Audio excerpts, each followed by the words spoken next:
كثيرا ما نظن أن الراحة تكمن في السفر أو المال أو تحقيق الأحلام التي رسمناها في مخيلاتنا منذ الطفولة. نلهث وراء ما نعتقد أنه راحة ونركض في دوامة الحياة باحثين عن لحظة هدوء، عن بيت فخم، عن سيارة مريحة، عن جسد بلا أمراض، عن علاقات مستقرة. لكن الحقيقة التي أدركها كثيرون بعد مشوار طويل من العناء أن الراحة لا تتعلق أبداً بجمال الحياة الظاهري، بل الراحة الحقيقية تكمن في مكان آخر تماماً، في داخل عقولنا. الراحة ليست أن تعيش حياة خالية من المشكلات، فالمشكلات جزء من النبض اليومي لهذا العالم. الراحة ليست أن تمتلك كل ما تتمنى، لأن النفس البشرية بطبعها لا تشبع، كلما امتلكت شيئاً تاقت إلى ما بعده. الراحة ليست في امتلاك منازل جميلة ولا في السفر إلى أجمل بقاع الأرض. الراحة الحقيقية ببساطة هي أن تفرغ عقلك من كل ما يزعجك، أن تصل إلى حالة من التصالح الداخلي، أن تضع الأشياء في حجمها الطبيعي، ألا تعطي الأمور أكبر من قيمتها. متى نصل إلى هذه القناعة؟ نصل إلى هذه القناعة بعد أن نرهق، بعد أن نجرب كل الطرق التي ظننا أنها ستمنحنا السكينة فنكتشف أنها مجرد سراب، بعد أن نرهق قلوبنا في التعلق بالأشخاص والأشياء، بعد أن نرهق أجسادنا في السعي المحموم نحو النجاح الباهر والمكانة الاجتماعية المرموقة. الراحة الحقيقية تعني أن تترك ما يؤذيك، أن تعرف متى تمضي ومتى تتوقف عن القتال، أن تعرف متى تتخلى عن علاقة مرهقة ومتى تغلق باباً لا يفتح إلا على وجع. الراحة تعني أن تنسحب من المعارك التي لا تستحق طاقتك، أن تتوقف عن مجاملة من يستنزفك، وأن تتجاهل كل ما يعكر صفو يومك. أن تفرغ رأسك من كل ما يزعجك لا يعني أن تهرب من الواقع، بل أن تتعلم كيف تدير هذا الواقع. أن تختار ألا تسمح لصوت الإزعاج أن يتردد بداخلك. أن تحمل قلبك بلطف ولا تتركه فريسة للقلق والتفكير. أحد أهم أسباب الإزعاج العقلي هو كثرة التوقعات. نتوقع من الآخرين أن يكونوا دائما كما نريد، أن يعاملونا كما نعاملهم، أن يفهمونا دون أن نتكلم، ونتوقع من الحياة أن تمضي كما خططنا تماما. وعندما تخذلنا التوقعات نصاب بالخيبة ونتألم.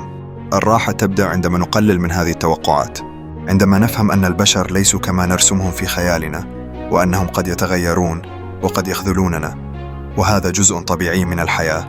عندما ندرك أن الحياة لا تسير دائما كما نريد، وأننا لا نستطيع التحكم في كل شيء، نشعر براحة غريبة تنبع من التسليم والرضا.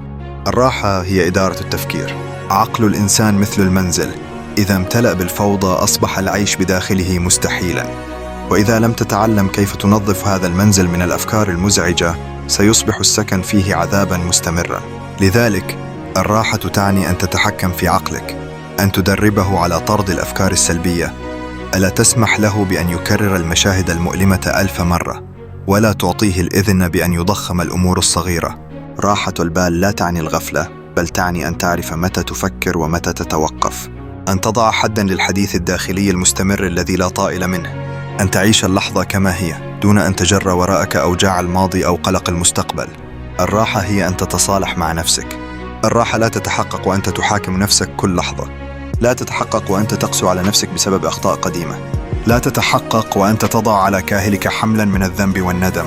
الراحة تبدأ عندما تغفر لنفسك، عندما تفهم أن كل إنسان يخطئ ويتعلم، عندما تمنح نفسك مساحة للخطأ والتجربة.